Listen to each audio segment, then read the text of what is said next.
Alors, nous sommes aujourd'hui jour 21 de la campagne électorale et comme vous voyez, on roule dans l'autobus de campagne actuellement. Nous venons de faire une annonce ici dans le comté de Saint-Henri-Sainte-Anne avec Marguerite Blais, qui est la députée sortante, mais également la ministre responsable des aînés. Et nous avons fait une annonce dans une famille qui, eux, ont choisi de vivre dans une maison intergénérationnelle. L'annonce que nous avons faite aujourd'hui s'adresse aux aînés et aux aidants naturels qui accompagnent les aînés. Nous allons doubler le crédit d'impôt qui vient en appui aux aidants naturels qui, eux, souvent donnent un coup de main à un enfant ou encore à un membre de leur famille. Ça peut être un frère, une sœur, ça peut être un conjoint également, qui sont en perte d'autonomie.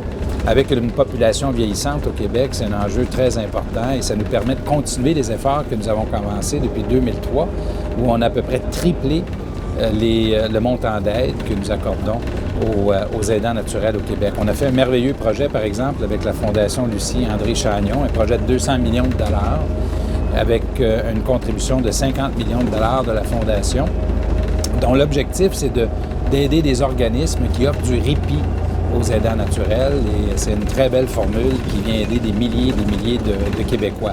L'autre annonce que nous avons faite, c'est pour les maisons intergénérationnelles. Alors, c'est pour ceux qui choisissent de construire ou de modifier une maison ou une résidence pour recevoir également un membre de leur famille. Et là, nous offrons un prêt sans intérêt de 10 000 pour une période de 10 ans, après quoi le remboursement commence. Et ça peut représenter, grosso modo, on a calculé la moyenne, là, 20 du coût de transformation d'une maison intergénérationnelle pour une famille. C'est une façon pour nous d'offrir davantage de choix, mais surtout de tout mettre en œuvre pour que les personnes aînées ou les personnes en perte d'autonomie puissent rester le plus longtemps possible dans leur milieu et qu'on puisse éviter qu'ils soient hospitalisés. Hier, c'était aussi le face-à-face avec Mme Marois. Ça a été une rencontre qui a été assez remarquable parce qu'on s'est beaucoup affronté sur certains enjeux. L'objectif, c'est de vous permettre à vous de faire le meilleur choix possible le 4 septembre prochain.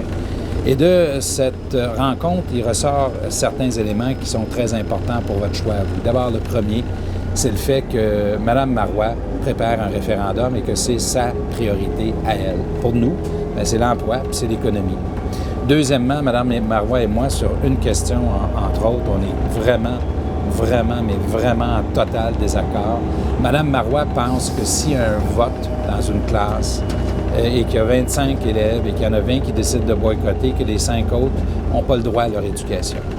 Moi, comme premier ministre du Québec, surtout comme chef du Parti libéral du Québec, je suis totalement en désaccord avec elle. D'autant plus qu'on a vu des scènes d'intimidation et de violence pour empêcher les étudiants d'avoir droit à leur salle de cours. C'est une chose qui nous différencie, Mme Marois et moi, et vous devez savoir, vous, qui allez voter le 4 septembre prochain, c'est cette question-là. Moi, je crois qu'un étudiant a le droit d'avoir accès à ses salles de cours et qu'aucun autre groupe peut l'y empêcher. Et c'est le sens du vote que je vous propose le 4 septembre prochain.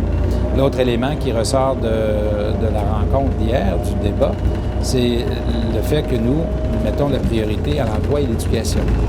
Et ça, c'est extrêmement important, surtout dans une économie aussi menaçante que celle que nous avons actuellement, avec l'Europe en difficulté, avec les États-Unis qui ne décollent pas. C'est donc un enjeu extrêmement important.